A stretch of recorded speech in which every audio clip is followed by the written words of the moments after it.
¿Cómo les va? Les saludo cordialmente. Estaba yo revisando el capítulo 42 y tuve pequeña faña y no pude terminar para despedirme de ustedes. De todas maneras, empezamos un nuevo capítulo en donde vamos a hablar algunos trastornos generales y algunos especiales, algunas enfermedades raras, por ejemplo, y también un poco sobre la vejez. Bueno, miren, por lo pronto, un trastorno típico que es la intoxicación, o sea, de cómo se produce la intoxicación.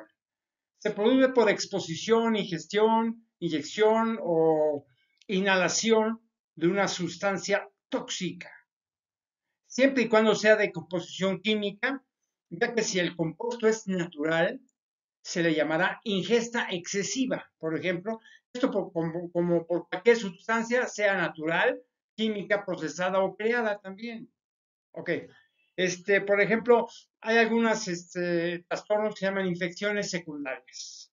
Es una infección que se presenta durante o después de un tratamiento, del tratamiento de una infección preexistente y que puede originarse por el tratamiento en sí o a raíz de cambios, sobre todo en el sistema inmunitario. Por ejemplo, una candidiasis vaginal, por ejemplo, que se presenta después de un tratamiento con antibióticos de una infección bacteriana, es una infección secundaria. Otro ejemplo es una neumonía, por ejemplo, bacteriana, después de una infección viral de las vías respiratorias altas. Bueno, es una consecuencia por otra, ¿no? Por ejemplo, un trastorno que se llama una enfermedad de Still. Es una inflamación con enfermedad de Still. STI dos doble S. Bueno, la enfermedad de Still es un proceso inflamatorio multisistémico de causa realmente desconocida.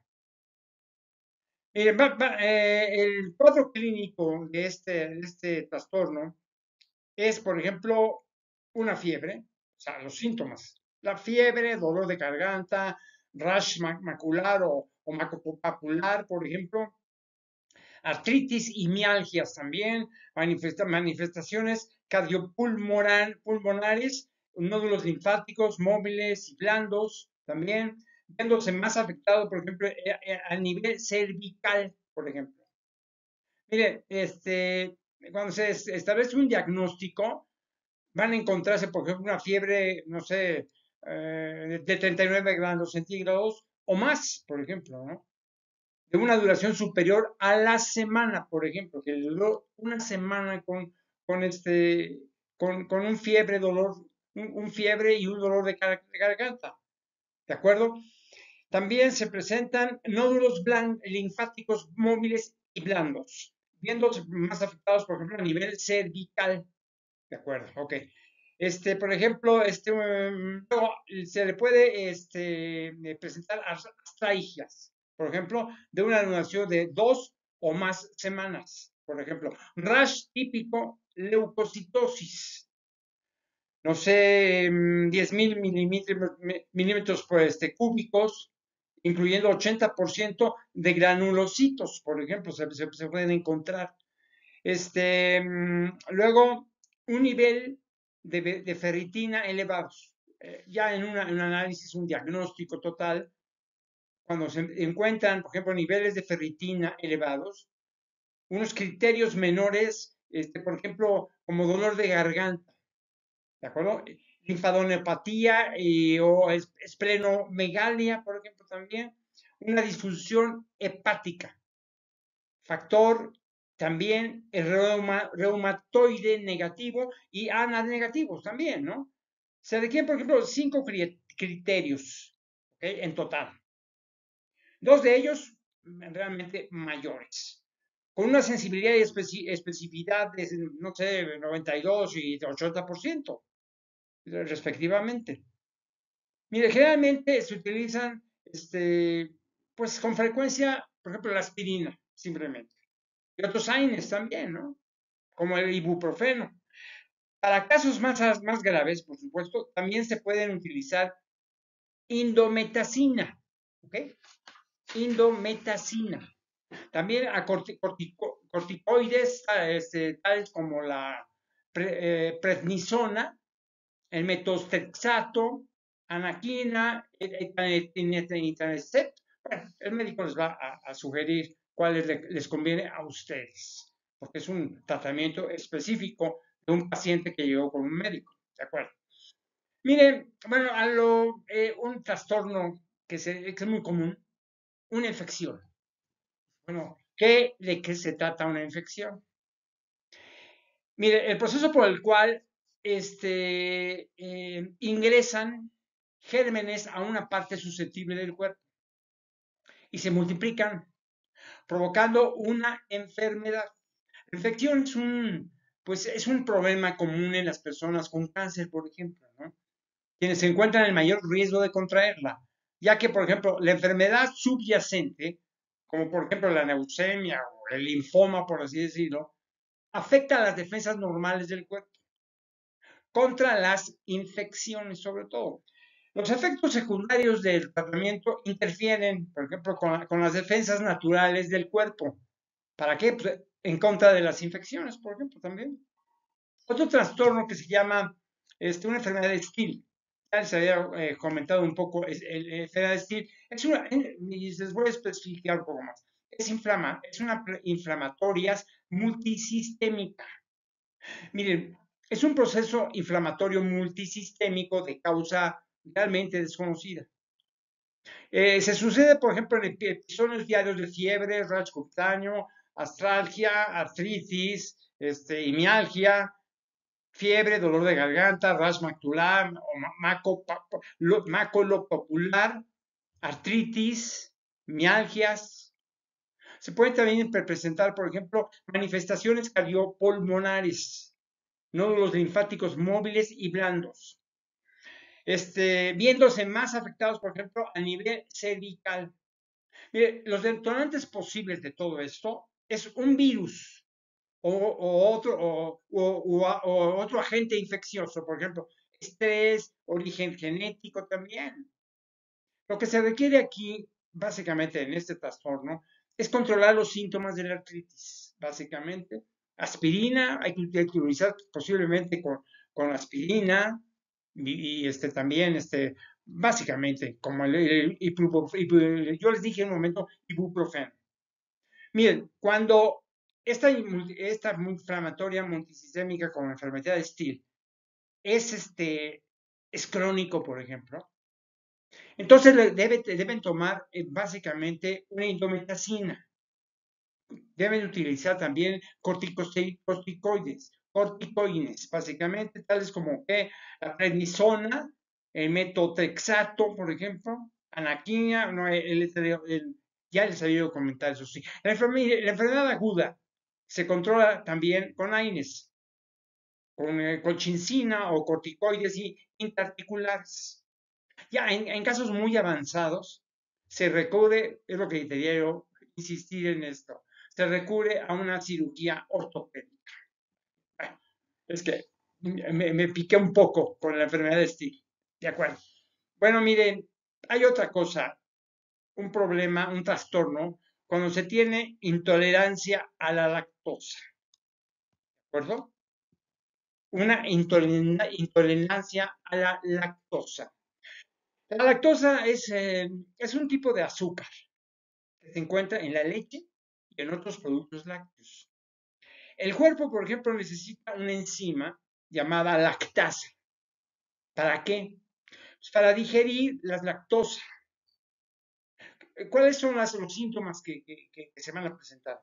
Por ejemplo, una distensión abdominal, cólicos abdominales, diarrea, gases, o sea, flatulencia, náuseas también. Lo que hay que hacer con esto es reducir la ingesta de productos lácteos que contienen lactosa, básicamente, sobre todo, que quitarla de la dieta.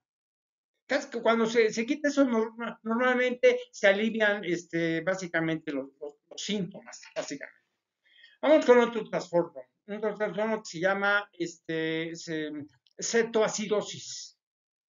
Cetoacidosis, ¿de acuerdo? Vamos a agarrarlo así, cetoacidosis. ¿Esto qué es? Se afecta el metabolismo, básicamente. Bien, es un estado metabólico asociado a la elevación de la concentración de los cuerpos cetónicos en la sangre, por supuesto, que se produce a partir de los ácidos grasos libres y la diseminación, o sea, la liberación del grupo amino de los aminoácidos, por ejemplo, ¿no? Los síntomas que van a presentar es esto: náuseas, vómitos, un dolor abdominal, por supuesto, deshidratación, o sea, respiración rápida y en casos graves, por ejemplo, una pérdida de conciencia. Además, es característica, por ejemplo, la taquipnea, la respiración casual, una sensibilidad a la palpación abdominal, un edema cerebral y también hipotensión, una baja de presión. Además, disminución del pH sanguíneo, que es menor a 7.35.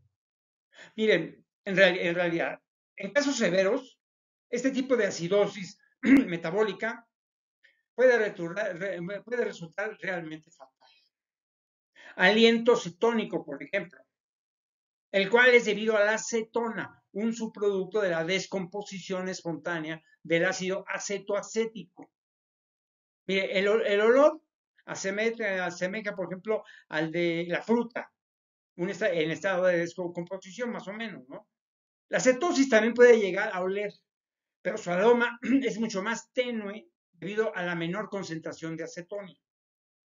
Mire, los detonantes de esto, el origen de todo esto, es en pacientes con diabetes tipo 1, en donde el hígado realiza lipólisis y proteilólisis en respuesta a qué? En respuesta a la falta de sustrato para la respiración aeróbica. Miren, el alcoholismo, voy a considerar el alcohol, ¿eh? El alcoholismo prolongado también puede producir cetoacidosis. Vaya controlando eso, no sé, que se presente con una enfermedad así. O sea, que le va a producir una deficiencia absoluta o relativa de la insulina. Ok, vámonos a otro trastorno. Por ejemplo, esto no es un trastorno, simplemente hay gente que se medican por medicarse por sí, ¿no? Mire, debe utilizar alguna medicación preventiva. Miren, en el caso de que los ataques ocurran más de 2 veces a la semana, se recomienda el uso diario de ciertos medicamentos que actúan como preventivos, ¿de acuerdo? Es decir, no son útiles cuando el episodio de dolor, por ejemplo, migrañoso, por así decirlo, está instaurado. Pero tomados diariamente según prescripción médica, son capaces de disminuir el número de crisis. Siempre hay que acudir al médico, ¿eh? No se automediquen. Miren, y después se les van se les van a recetar, por ejemplo, beta bloqueantes, por ejemplo. Entre ellos el propanolol, el atenolol, el metoprolol y timolol también. Otros bloqueadores de los canales de calcio también. Principalmente la flunaricina, ¿ok? Y igualmente, pues también antidepresivos tricíclicos como la mitriptilina también. Bueno, su médico va a analizar la situación y les va a dar seguramente digamos, una receta apropiada. ¿De acuerdo? Ahora vamos a ver otro trastorno que he insistido mucho en otras cosas, el síndrome de Cushing, que yo le llamo el multisistémico. Se puede producir un multisistémico en el síndrome de Cushing. ¿De acuerdo? O sea, ¿a qué se refiere esto? Pues por exceso de glucocorticoides, por ejemplo, ¿no? ¿Cuál es el producto de todo esto? ¿Cuáles son los síntomas y los detonantes prácticamente en esto? Primero, una obesidad central con abdomen protuberante y extremidades delgadas. Una cara de, no sé, de luna llena, por así decirlo, redonda y roja. También se puede presentar una hipertensión arterial.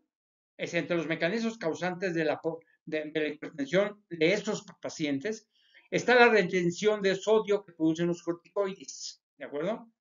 También se van a poder presentar, por ejemplo, dolores de espalda y de cabeza, acné, hirsutismo, por ejemplo, o sea, exceso de vello, impotencia, amenorrea, en las mujeres, que es la ausencia de la menstruación, por ejemplo, ¿sí?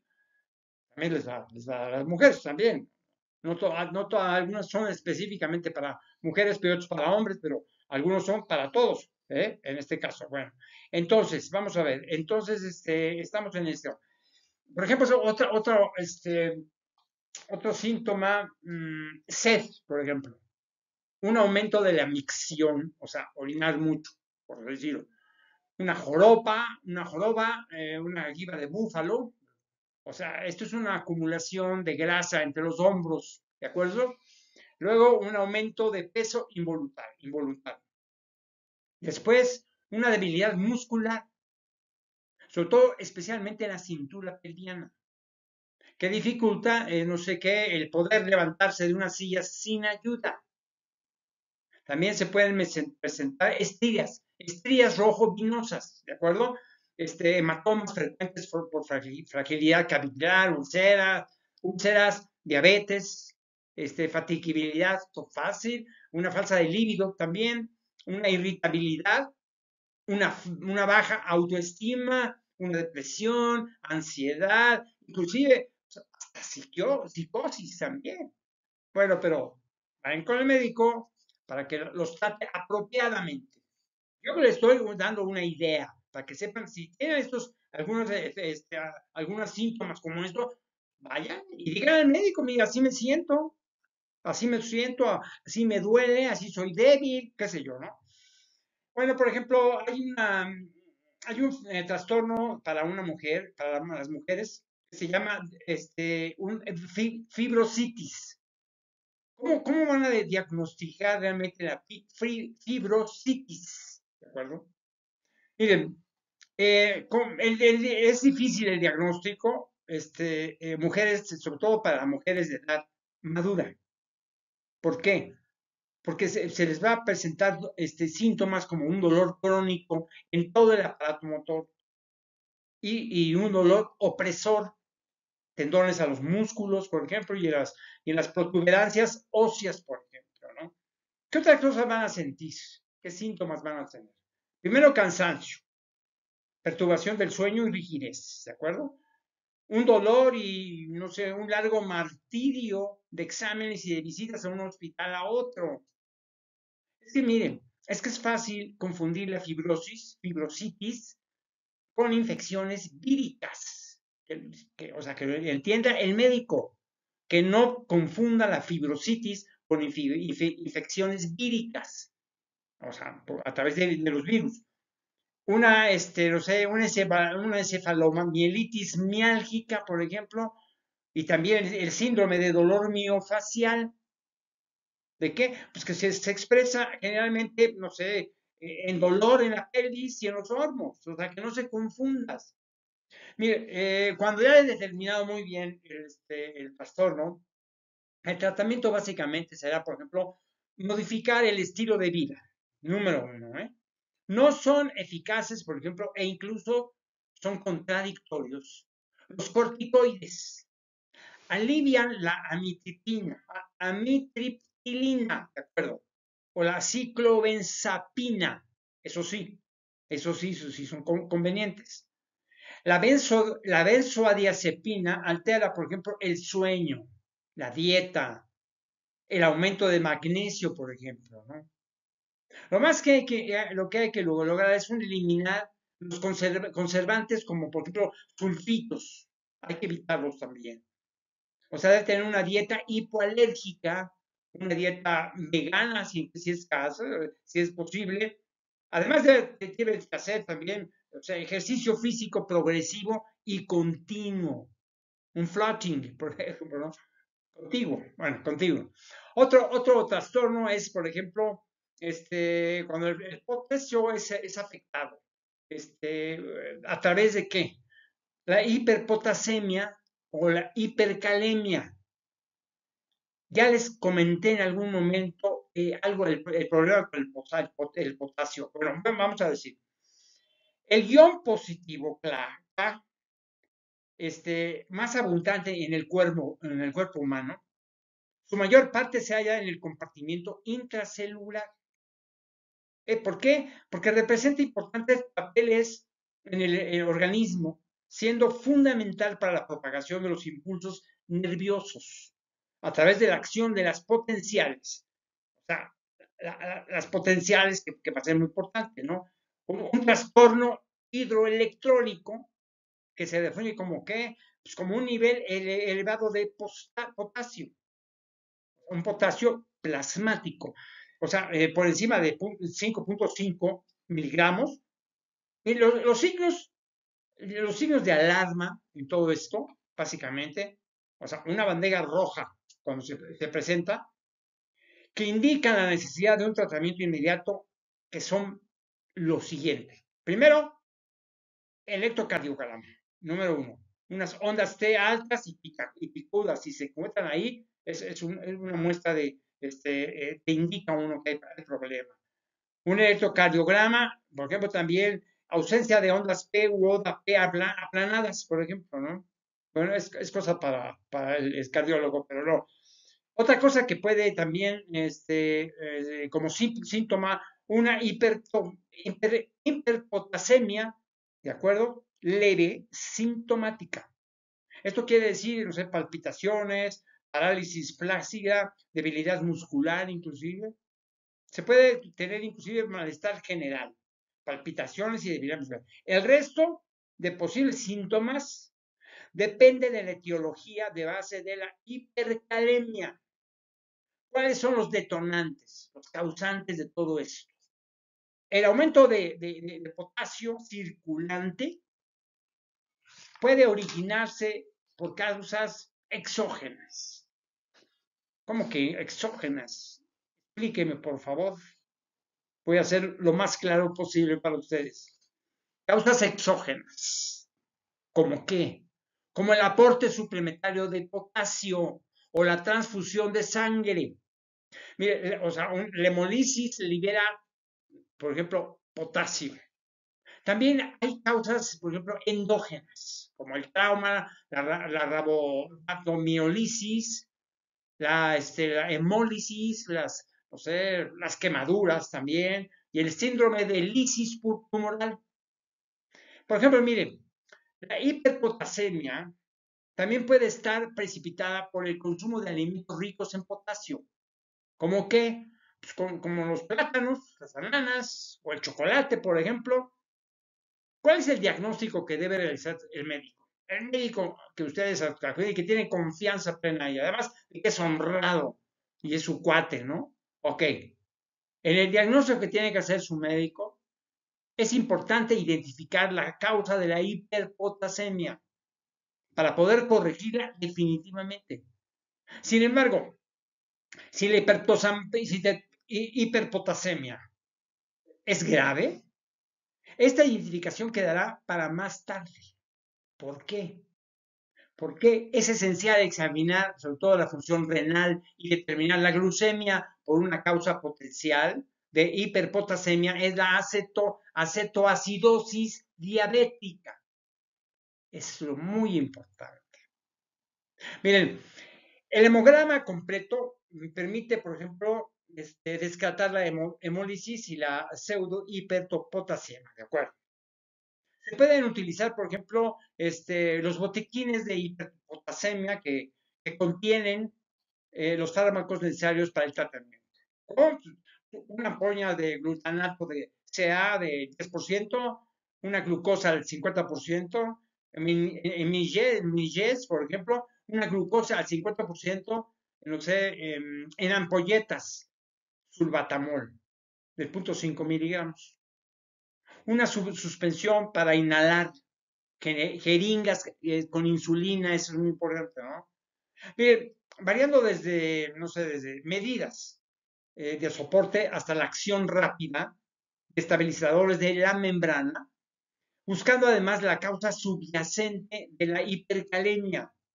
Según la necesidad, por supuesto, de acuerdo a la necesidad, se puede optar por varias soluciones farmacológicas. Bueno, esa es mi sugerencia que le doy al médico, ¿no? Ojalá. Los médicos, yo soy muy insistente con ellos porque si los que han estudiado tanto, merece un aplauso cuando realmente detectan rápidamente en su diagnóstico el problema del trastorno de su paciente. Okay.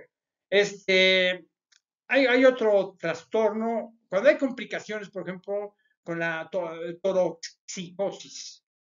Cuando hay complicaciones en la toroxicosis, se produce, por ejemplo, es una parálisis hipocalémica, torotóxica, por ejemplo, ¿no? Miren, en la complicación de la tiroxicosis, ¿cuáles son los detonantes? O sea, ¿a qué produce todo esto? Una toroxicosis o una tiroxicosis, ¿no? Un estrés, por ejemplo, una ingestión abundante de carbohidratos, no sé, consumo excesivo de alcohol, deshidratación, uso de diuréticos, por ejemplo, una terapia con glucocorticoides de altas dosis. También el uso de antirretrovirales o interferón, por ejemplo. Gamma, un interferón gamma, que es para enfermedad de Graves, por ejemplo, ¿no? Eso va a manifestar un bocio tóxico nodular, una tiroxicosis indicada por yodo, una tiroiditis linfocítica, una tiroiditis secundaria a medicamentos. Por ejemplo, la amiodarona, por ejemplo. Y adenomas secretores de tirotropina, que básicamente es el síndrome de Guillain-Barré. La PHT afecta principalmente, por ejemplo, a varones entre la segunda y cuarta década de la vida, en el verano y otoño. ¿Qué síntomas van a aparecer? Pues una dificultad para incorporarse por parestesias y debilidad en extremidades inferiores. En el transcurso de las siguientes, no sé, 4 horas, la debilidad progresó en sentido cefálico. ¿Para qué? Hasta comprometer, las extremidades, por ejemplo, torácicas. También, llegando, finalmente, no sé, a la cuadriplegia e incapacidad para la marcha. Pero usted, la complicación que puede tener un trastorno, ¿de acuerdo? Otro trastorno que anda por ahí también es la hipocalémica, o sea, una parálisis periódica de la hipocalémica. Mire, es un trastorno hereditario que produce episodios ocasionales de debilidad muscular. Este trastorno, por ejemplo, involucra, no sé, ataques intermitentes de debilidad muscular o pérdida del movimiento muscular, o sea, una parálisis inclusive. Inicialmente, hay fortaleza muscular normal entre los ataques, se muestra. La debilidad o parálisis con mayor frecuencia localizada se presenta, por ejemplo, en los hombros y en las caderas también. Puede afectar también en brazos, piernas, músculos de los ojos, en los músculos que le ayudan a uno a respirar y deglutir. Se presenta, por ejemplo, intermitentemente, básicamente. Se presenta, por ejemplo, con mayor frecuencia al despertar, por ejemplo. Ocurre más comúnmente después de dormir o descansar. Tómelo muy en cuenta. Es poco frecuente durante, por ejemplo, el ejercicio, por ejemplo. Pero se puede desencadenar por el descanso después de Se puede desencadenar por comidas pesadas, con alto contenido de carbohidratos, por ejemplo, de sal o por el consumo de alcohol también. Generalmente duran, por ejemplo, de 3 a 24 horas, básicamente. Otros síntomas que pueden abarcar esto es la miotonía del párpado. Es una afección en la cual después de abrir y cerrar los ojos, el paciente no puede abrirlos por un corto tiempo, ¿de acuerdo? Otra cosa que se presenta, por ejemplo, es la debilidad muscular, que compromete a los músculos de la respiración, que es lo más difícil, y la deglución. Es una situación de emergencia, tómenlo en cuenta, es emergencia. Durante los ataques, sobre todo, también se puede presentar arritmias cardíacas peligrosas. Mire, los objetivos del tratamiento son, por ejemplo, el alivio de los síntomas y la prevención de futuros ataques. El potasio que se suministra durante un ataque puede detenerlo, fíjense. Es preferible suministrarlo por la vía oral, pero si la debilidad es muy grave, se puede, no sé, se puede necesitar la administración de potasio, no sé, por vía intravenosa también. Mire, el potasio, como yo les había comentado, el potasio, especialmente el intravenoso, se debe suministrar con extrema precaución. Sobre todo en personas, sobre todo que con enfermedad renal, hay que tener mucho cuidado con esa. Cuando surja la hipocaleima, con una parálisis periódica, hay que tener. Bueno, otro trastorno, que es el parkinsonismo. Parkinsonismo inducido por los fármacos. Se llama PIF. Parkinsonismo inducido por fármacos. Segunda causa, la frecuencia de los síndromes parkinsonianos, después de la enfermedad de Parkinson, básicamente, y representa entre un 10 y 30% de los parkinsonismos. Se trata, miren, de síndromes provocados por la toma de fármacos. Generalmente, no sé, son reversibles tras la supresión del fármaco causal, básicamente. Miren, como por ejemplo, un paciente con la enfermedad de Parkinson, que es muy conocido para muchos, ¿no? La enfermedad de Parkinson ya lo ubican, porque es muy corriente. Pues, la enfermedad de Parkinson bajo tratamiento, por ejemplo, con amiodarona, o sea, por una arritmia, por ejemplo, ¿no? La valoración correcta de las ventajas e inconvenientes derivados del fármaco deben ayudar a tomar una decisión. Miren, simplemente con la interrupción del medicamento, o sea, el que está provocando el parkinsonismo, siempre que sea posible, el enfermo mejorará o se curará. Ya se los dije. La administración de anticolinérgicos o incluso la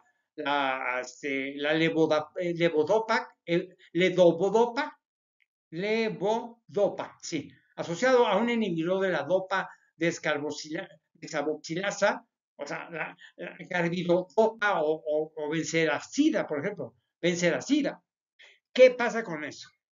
Pueden estar indicados en pacientes con PIF que presentan una alteración motora grave que dificulte la marcha o el tragar de formas significativas. Tomen la carbidopa o benseracida.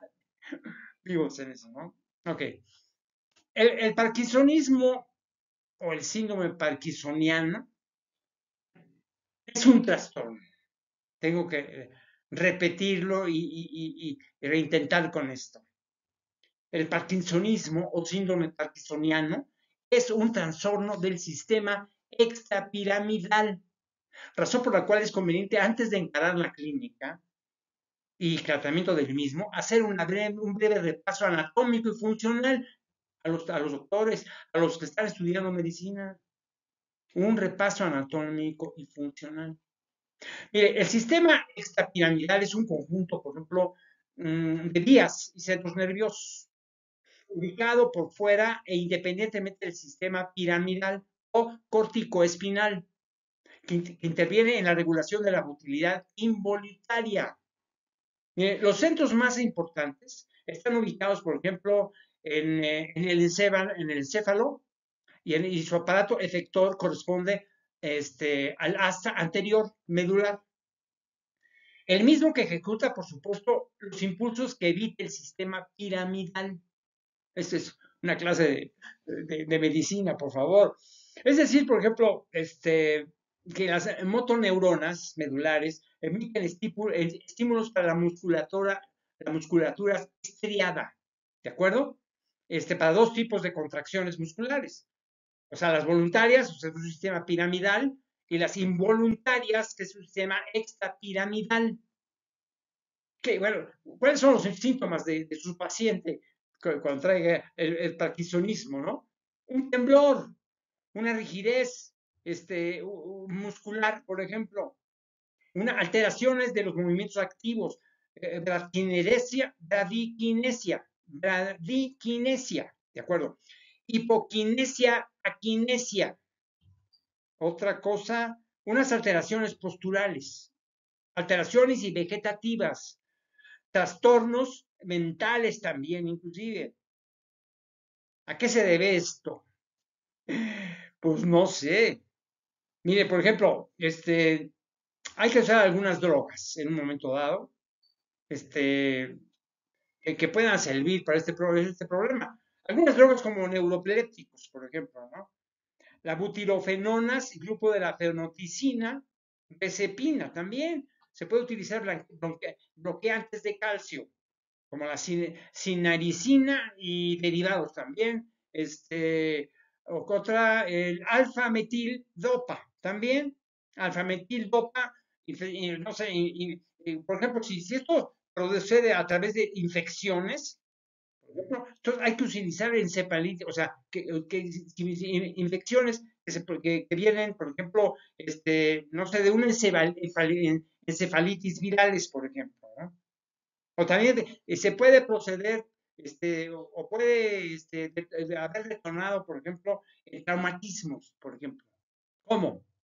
El traumatismo repetitivo del boxeador, por ejemplo. También puede ser el problema vascular también. Microinfartos repetidos en la arteriosclerosis, ¿de acuerdo? Acompañado de otras enfermedades, enfermedades como la enfermedad de Alzheimer también, ¿no? También puede ser una atrofia olipopontocerebelosa, olivopontocerebelosa. También procede, por ejemplo, de un parálisis, por ejemplo, parálisis supranuclear progresiva también, ¿eh? Mire, de todas las variedades del síndrome parkinsoniano, el más frecuente es la enfermedad de Parkinson. La mayor parte de las ocasiones va a ser una enfermedad de Parkinson. Y en segundo lugar, por ejemplo, está no sé, el síndrome de origen vascular, básicamente. O sea, le sigue, por ejemplo, también el ocasionado por drogas, de las que sean, ¿eh? Pues sí procede por eso. Y en el último lugar, por ejemplo, las otras variedades. Bueno, ok. Vámonos a entre las soluciones que tenemos para algunos trastornos. Hay un concepto que se maneja, un tratamiento de rescate. Cuando alguien escucha que va a ser un tratamiento de rescate, yo les voy a explicar. Mire, el tratamiento de rescate se conoce como un tratamiento de los síntomas o sintomático, un tratamiento de alivio o aliviador, tratamiento de las agudaciones o de las crisis y otros nombres con el mismo significado. Por ejemplo, en todas las enfermedades alérgicas, por ejemplo, el asma, rinitis, conjuntivitis, dermatitis atópica, dermatitis de contacto, urticaria, edema, no sé, alergia o alimentos también, medicamentos o picaduras de insectos y reacciones de anafilaxia. ¿Qué hay que hacer con esto?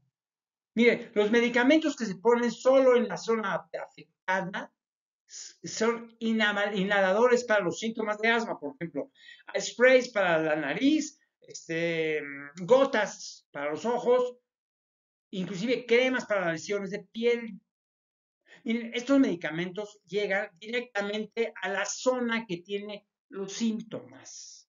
¿De acuerdo? Bueno, ok. Vámonos a otro trastorno. bueno, más bien, vamos a mencionar los síntomas, por ejemplo, los síntomas del abdomen, los signos que tiene y los síntomas que tiene un abdomen, cuando les duele o les duele algo, ¿no? El abdomen. Miren, hay una enumeración de orden alfabético, ¿de acuerdo? Se menciona, por ejemplo, signos, me está señalando eso. Hay un signo de Aarón, se llama signo de Aarón, con doble A, Aarón, es como un nombre, ¿no? ¿Esto a qué se debe? Dice, no, tiene un signo de Aarón, pues ¿qué le está pasando? Dolor o angustia en la región del epigastrio o el precordial, ¿de acuerdo?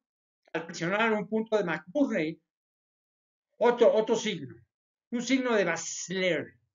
Dice, bueno, ese tiene signo de Basler. Digo, hay que aprendérselo, ¿eh? O sea, todos los que han estudiado medicina tienen que aprendérselo, ¿eh? El signo de Basler se trata de un dolor agudo al presionar el apéndice contra el músculo ilíaco. Un signo de Bastedo, así se llama, un dolor en la fosa ilíaca derecha al insuflar el colon con aire.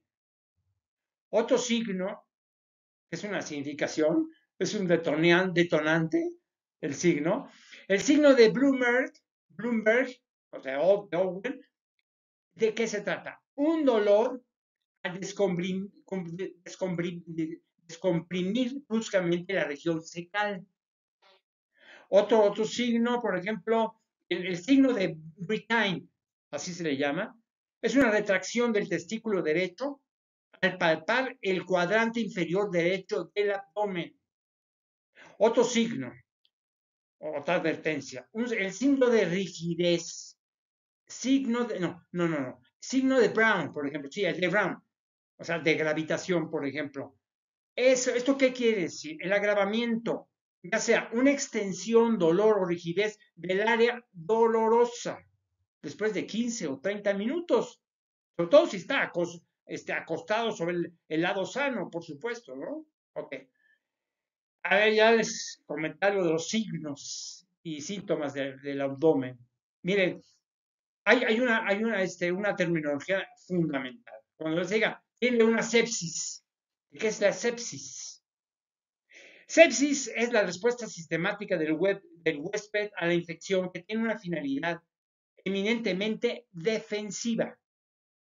¿Cuáles son los síntomas en este caso? La sepsis. Un temblor, piel caliente, ¿de acuerdo? Erupción de la piel, taquicardia también, confusión o delirio inclusive, disminución del gasto urinario también. Mira, el tratamiento de esta sepsis, pues, el tratamiento se enfoca en combatir la causa detonante de esta condición y el mantenimiento en las funciones vitales del organismo. Se puede disminuir el número de antibióticos suministrados una vez que se conocen, por ejemplo, los resultados de los cultivos de sangre y se identifica el organismo causante. Si es posible, se debe, no sé, identificar la fuente de la infección, básicamente, lo que puede significar, no sé, que se haga no sé, una prueba diagnóstica posterior, básicamente. Es muy importante eso. Bien, se deben retirar las fuentes, como las vías intravenosas infectadas o drenajes quirúrgicos. Y fuentes como los abscesos se deben drenar quirúrgicamente. Puede ser necesaria, por ejemplo, una terapia de apoyo con oxígeno, líquidos intravenosos y medicamentos que aumenten la presión sanguínea para un buen pronóstico, ¿de acuerdo? En el caso de una insuficiencia renal, se puede necesitar la diálisis, por ejemplo, y con frecuencia se requiere inclusive ventilación mecánica. Se presenta, por supuesto, una insuficiencia respiratoria, si no, se muere, ¿ok? Vamos a otro tipo de signos. Está yo pensando, no va a ser la misma, es la misma que la misma. Mire, por ejemplo, hay estoy practicando un poco de los signos. Mire, el signo de Aarón, vamos a primero, el Aarón. El signo de Aarón Es una manifestación física, objetiva que aparece al realizar la exploración física en medicina. ¿Cómo es esto? La caracterizada para qué? Por la sensación de dolor en la región del epigastrio o en la región precordial. Al presionar, por ejemplo, continuadamente sobre el punto de McBurney. Es uno de los signos que aparecen en la apendicitis. Por eso se lo estoy repitiendo. Para la apendicitis, el signo de Aarón. ¿De acuerdo? O sea, proviene, por ejemplo, del gastroenterólogo estadounidense Charles Aarón. Hay que darle su mérito. Es un gastroenterólogo estadounidense que se llama, que se fue Charles Detty Aron, en 1886, murió en 1951, por así decirlo. Charles Detty Aron, gracias por darnos esa posibilidad. Es un signo de Aron, ¿de acuerdo? Ok, yo creo que nos vamos aquí.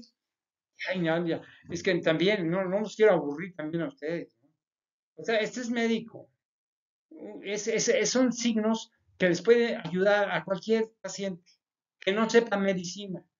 Hay unas terminologías que no puedo explicarles totalmente. Es para los estudiantes de medicina, pero para ustedes tiene una semblanza de cuál es su posible trastorno. Y también decirles las posibles soluciones. Bueno, son enfermedades que se pueden predecir. Les agradezco mucho su atención ante este capítulo y me faltan bastantes, la verdad. A veces me canso un poco, pero lo hago con mucho gusto. Con tal de apoyarles a ustedes y que de alguna manera sean útiles para esto, para determinar los signos de su trastorno y que puedan tener una idea de lo que puede pasar. Inclusive, sobre todo, pues el final de todo esto, ¿no? Ya ya en el cáncer ya se los diga más o menos. Pero hay enfermedades que son básicamente favorosas y que un pronóstico puede ser letal. Que estén muy bien y que no se enfermen, ¿eh? Y cuiden, no, abusar del alcohol, es cierto, ¿no? Ustedes es su vida y les respeto mucho. Que estén muy bien y les agradezco mucho su presencia.